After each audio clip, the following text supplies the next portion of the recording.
Olá, seja bem-vindo ao Garbin Talks. Eu sou o Gabriel e hoje eu recebo aqui Álvaro Guilhermo, arquiteto, designer, professor, palestrante. Como que eu te apresento? Tá ótimo, assim. Obrigado pelo convite, Gabriel. Prazer estar aqui com vocês. Não, o prazer é todo nosso. É um momento muito especial para a gente poder trazer alguém do seu gabarito, assim, para conversar um pouquinho, contar um pouquinho sobre o mercado, né? Assim, seus anos de experiência e tudo mais. Obrigado. Né? De um mercado tão importante, né? E tão diferente. Sim. Né? Do resto do mundo, né? Mas vamos do início?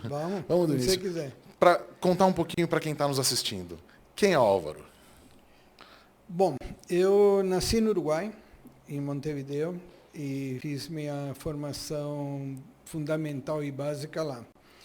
Então, eu vim para cá como criança, que foi muito bom, né? A educação no Uruguai, em Montevideo, uma cidade sem muros, a casa sem muros, para ter a ideia de civilidade, né? O respeito ao outro, o que é meu, o que é o seu e o que é de todos, né?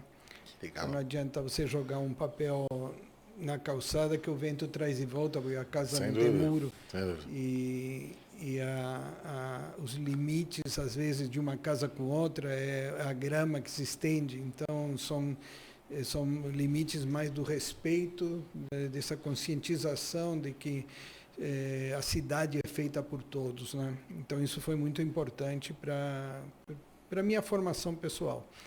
E depois eu fiz o ensino médio e a formação, tudo aqui. Daí para frente eu sou mais brasileiro de fato. Só nasci no Uruguai. Toda a minha formação, educação foi aqui, de fato. Que legal. Não, o Uruguai ele assim, Montevideo é uma cidade muito bonita, né? É uma cidade muito diferente para quem é de São Paulo, né? Sim, sim. Porque você vê uma arquitetura até se você olhar assim nas linhas, não sei se vou falar uma besteira aqui, Sim, não, mas você até vê um pouco do centro de São Paulo, em alguns prédios e tal. É coisa histórica, né? Só que você vê um lugar que é ativo, né? Então, assim, ele ainda é... Sim, da cidade pessoa ainda é na assim. rua. Não, a pessoa anda na rua, a Rambla, que é a orla, ela é extremamente frequentada. O montevideano, o uruguaio está acostumado a isso, a sair, ir para a praça, ir para a rua. A cada 500 metros na cidade tem uma praça. Que legal. Então você não anda mais do que 500 metros para estar numa praça. A cada 500 metros tem uma escola. Então as crianças vão andando na escola, vai na praça.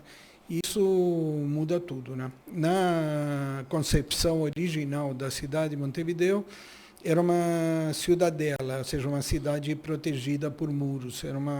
Já passou por muita coisa, foi portuguesa, espanhola, inglesa, então foi um ponto de batalha ali daquela linha da Tordesilhas, né, que dividia o que era Espanha e o que era Portugal. Então ela já pertenceu a vários.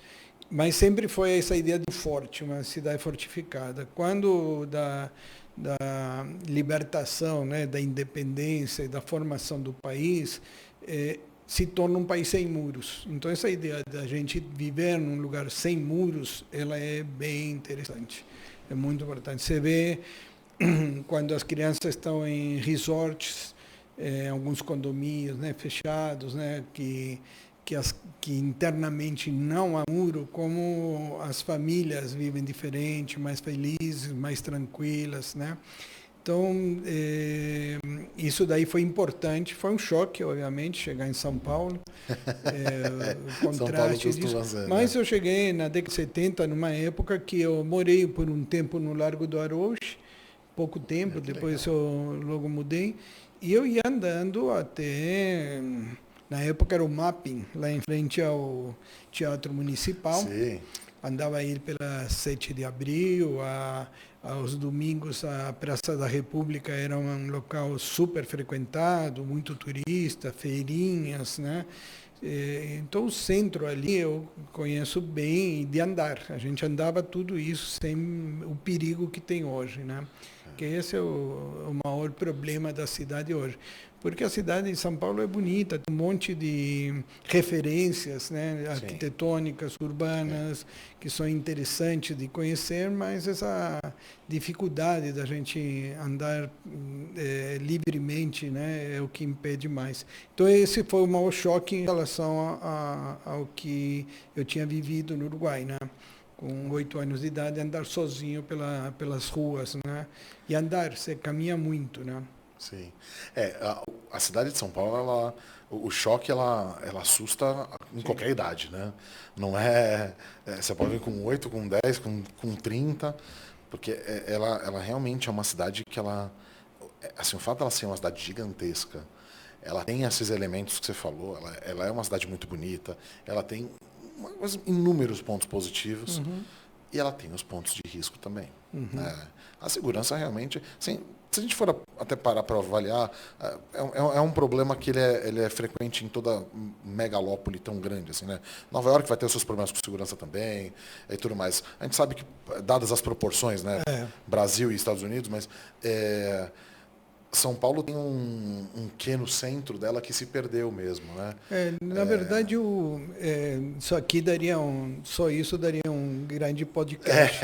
Mas com certeza. eu posso te confirmar que é muito mais, eu acho, das pessoas enfrentarem realmente a liberdade de estar na rua do que se prepararem com sistemas de segurança para se sentirem seguros. Nós temos alguns edifícios ainda na cidade totalmente abertos, que não há problema nenhum, todo mundo vive bem, em lugares que teoricamente você pensaria isso é um perigo, né? O edifício Louveira, por exemplo, que fica aí na Praça Vila Boim, em frente à pracinha mesmo, um pouco mais à frente da FAAP, do arquiteto Vilanova Artigas, ele é totalmente aberto. Olha só. Ele não tem grades, não tem portas, né? E por muito tempo essa coisa ele faz inclusive um jardim que se integra com a praça, né? Hoje quando se faz uma foto aérea, as árvores se comunicam. Então, o que é interno, o que é externo, o que é interior, o que é urbano, o que pertence à cidade, tudo isso foi muito discutido e a gente poderia estar realmente numa situação melhor, mas, enfim, como te falei, é uma discussão longa. Não, com certeza. Não, e também é uma coisa, né? Hoje a gente também tem que entender que essa é a situação que a gente tem agora, vamos entender o que a gente tem para melhorar daqui. Sim, né? Porque também... Tem muita coisa para a gente lamentar, mas também tem muita coisa para a gente festejar, né? Em várias áreas aí, né? Sim, sim. E o que eu acho é mais necessário, e as pessoas que me conhecem mais sabem, eu tenho feito isso em todas as cidades que eu visito, vou e acabo indo muito com arquitetos, então a gente se prepara muito para as viagens. É dedicar um pouco a conhecer esse lugar que a gente escolhe, seja para visitar ou para morar, de fato escolher ali como a nossa moradia. Então, eu acho que hoje uma das grandes dificuldades da cidade de São Paulo é que o paulistano ou o morador de São Paulo não conhece a história da cidade, não se dedica a entender um pouquinho essa história, e isso acaba dificultando a compreensão. As pessoas acabam tendo dificuldade em entender por que tal coisa ocorre naquele lugar. Nos teus produtos é a mesma coisa, né? Se a gente não soubesse a história da Bertazzoni, a gente não entenderia por que ele tem determinado produto hoje com aquela característica, né? Então, por exemplo, São Paulo é uma cidade de rios. 90% das ruas de São Paulo embaixo tem um rio. Então não é que chove e alaga porque está chovendo muito, chove e alaga porque o rio sobe e porque embaixo é muito rio. E aí a pergunta é por que a gente enterrou os rios, né? Por que a gente gosta de deixar o rio enterrado? Você tinha, por exemplo, ali no Anhangabaú, tem um hotel que chamava Vista ao Mar. Quer dizer, porque em frente era o rio, hoje é uma avenida. Né? E, logicamente, quando chove, o Vale do Anhangabaú vai alagar, que ali é um rio. E assim sucessivamente. Todas as nossas avenidas são rios, são grandes rios. Né? Então, e era, além de rios, boa água. Nós temos água muito boa em São Paulo. Sim. Então, eu acho que a gente tinha que dedicar mais tempo, conhecer. A primeira casa modernista do mundo é de São Paulo, está em São Paulo. Então, eu vejo pessoas saindo aqui para ir conhecer, sei lá, a casa de Chicago, né? A Casa de Vidro em Chicago, sendo que nós temos aqui a primeira casa modernista. Aonde que ela fica? Ela fica na rua Santa Cruz, número 33, ali em frente ao Colégio Arquidiocesano, a estação do Santa Cruz do metrô. Você pode ir de metrô, que é muito mais barato. Ali começa a Chácara Klabin. Sim. A família Klabin, a filha do primeiro proprietário dessa chácara Klabin, era Emma Klabin, que casou com Gregory Barchovsky, que é o arquiteto que veio da Ucrânia, exatamente de onde está em guerra agora. E aí ele encontra aqui um momento para produzir uma arquitetura modernista de primeira qualidade e tal. Nós temos depois em Brno é BRNO, então é difícil pronunciar, na República Tcheca, uma casa modernista que por muitos anos, de Mies van der Rohe, se acreditou que era a primeira casa modernista do mundo. Eu estudei assim, inclusive. E sempre achava estranho. Eu falei, aquela casa é de 32 e a de São Paulo é 27, por que aquela é a primeira modernista e tal? Aí agora o maior estudioso mundial de história da arquitetura, que é o Frampton, um inglês, que escreveu o livro da arquitetura moderna do mundo, ele admitiu que, de fato, a nossa de São Paulo é a primeira. E a primeira do Rio também foi o Barchovsky que fez. Então, e está abandonada. Está abandonada. O parque é maravilhoso, porque a mulher dele era a paisagista, ela que fez todo o paisagismo. Uma casa maravilhosa, gratuita a entrada, chama Parque Modernista, recomendo a irem visitar.